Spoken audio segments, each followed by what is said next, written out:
परंपरागत परिधान में प्रधानमंत्री नरेंद्र मोदी और उत्तर प्रदेश के मुख्यमंत्री योगी आदित्यनाथ इस समय पहुंच चुके हैं भगवान हनुमान के दरबार में। और साथ ही साथ यहाँ पर आप देख रहे हैं कि हस्त प्रक्षालन कर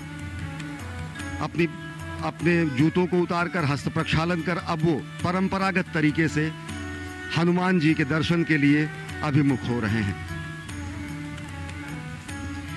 माननीय प्रधानमंत्री महोदय का आगमन हो चुका है हनुमंत लाल के दरबार में और वो अब पूजन अर्चन करेंगे। मुख्यमंत्री उत्तर प्रदेश योगी आदित्यनाथ जी उनके साथ साथ हैं।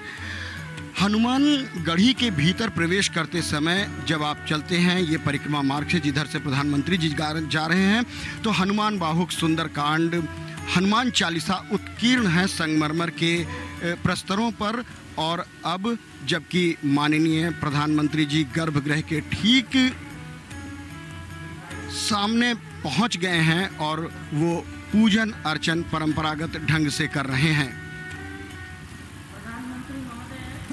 मनोजवम मारुतुल्य वेगम जितेंद्रियम बुद्धिमताम वरिष्ठम वातात्मजम वानरयूथ मुख्यम श्री राम दूतम शरणम प्रपद्ये।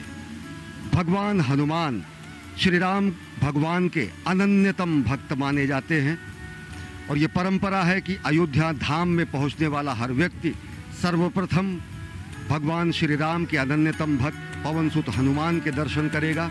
और उसी परंपरा का निर्वहन कर रहे हैं प्रधानमंत्री नरेंद्र मोदी। इस समय हनुमानगढ़ी में मौजूद हैं, पवनसुत की आरती कर रहे हैं।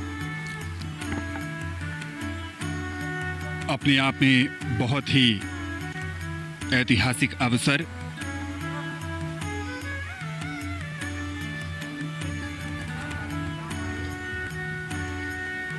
प्रधानमंत्री नरेंद्र मोदी हनुमानगढ़ी में राम भक्त हनुमान की अर्चना करते हुए और अब परिक्रमा कर रहे हैं।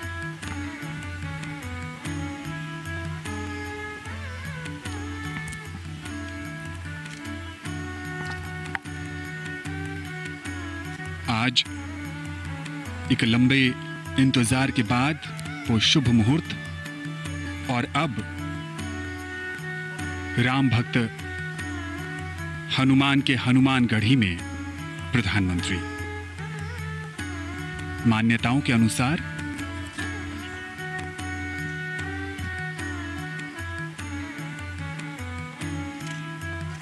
हनुमान जी का राज तिलक यहीं हुआ था। रामदूत अतुलित बलधामा अंजनी पुत्र पवन सुत नामा।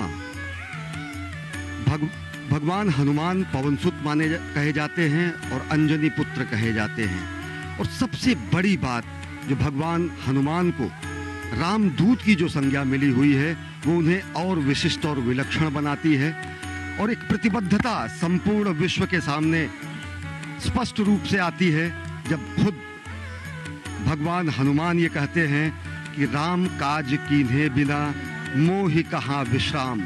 और आज वही प्रतिबद्धता जो कि कही जाती है कि त्वदीयाय कार्याय बद्धा कटियम, यानी कि मातृभूमि के कार्य के लिए हम प्रतिबद्ध हैं, कटिबद्ध हैं।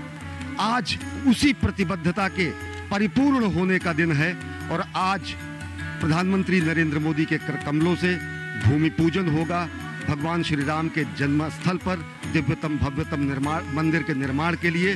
और वो वही प्रतिबद्धता है भगवान हनुमान की प्रतिबद्धता कि राम काज कीन्हे बिना मोहि कहाँ विश्राम। और ये उसी प्रतिबद्धता का प्रस्फुटन है, ये उसी प्रतिबद्धता का उदाहरण है जो कहा जाता है त्वदीयाय कार्याय बद्धा कटियम। माननीय प्रधानमंत्री महोदय को हनुमानगढ़ी की उस परंपरा के अनुसार वो एक भेंट की गई सिर पर एक मुकुट जिसे उन्होंने धारण किया बहुत ही श्रद्धा के साथ। और वो एक प्रतीक होता है कि जो काज वो मन में लेकर आए थे वो पूर्णता को प्राप्त होगा। आशीर्वाद प्रदान होने की एक सनातन परंपरा का निर्वहन किया गया वहाँ के गद्दी नशीन द्वारा। माननीय प्रधानमंत्री जी ने बहुत ही श्रद्धा के साथ उसे ग्रहण किया। अयोध्या आज पूरी तरह से खुशी से नृत्य कर रही है, वो झूम रही है। आज उसके आराध्य, उनके इष्ट भगवान प्रभु श्री राम का, जो कि रामलला विराजमान के रूप में जन्मभूमि परिषद में विराजते हैं, उनके भव्य भवन का निर्माण होना है। आज भूमि पूजन के साथ कार्यारंभ होना है। उसी कड़ी में माननीय प्रधानमंत्री महोदय ने हनुमानगढ़ी का दर्शन किया और अब वो जन्मभूमि परिसर की तरफ आएंगे। और रहा सवाल अयोध्या का, तो अयोध्या साक्षी बन रही है उस ऐतिहासिक घड़ी के। ये जो इतिहास लिखा जा रहा है, उस इतिहास का साक्षात्कार करना अपने आप में एक दिव्यता की अनुभूति है।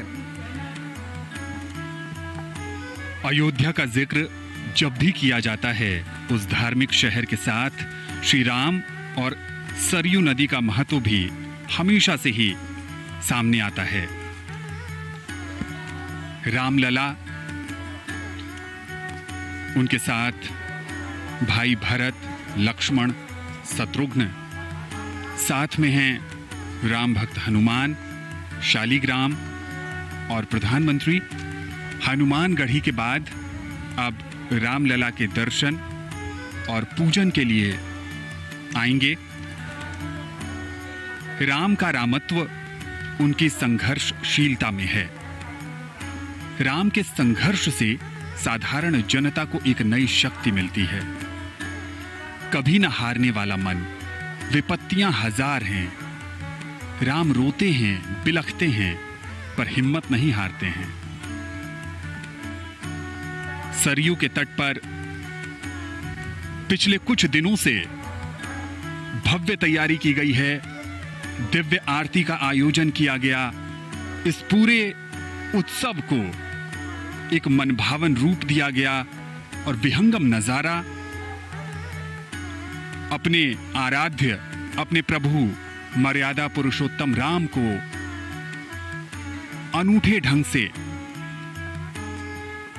समर्पित ये कार्यक्रम और पूरे अयोध्या नगरी को प्रकाश की रोशनी से जगमग किया गया। पिछले 2-3 दिनों से ये अद्भुत नजारा सरयू के तट पर राम की पैड़ी और दीपोत्सव भी मनाया गया। यहाँ पर मान्यताओं के अनुसार रामायण और रामचरितमानस में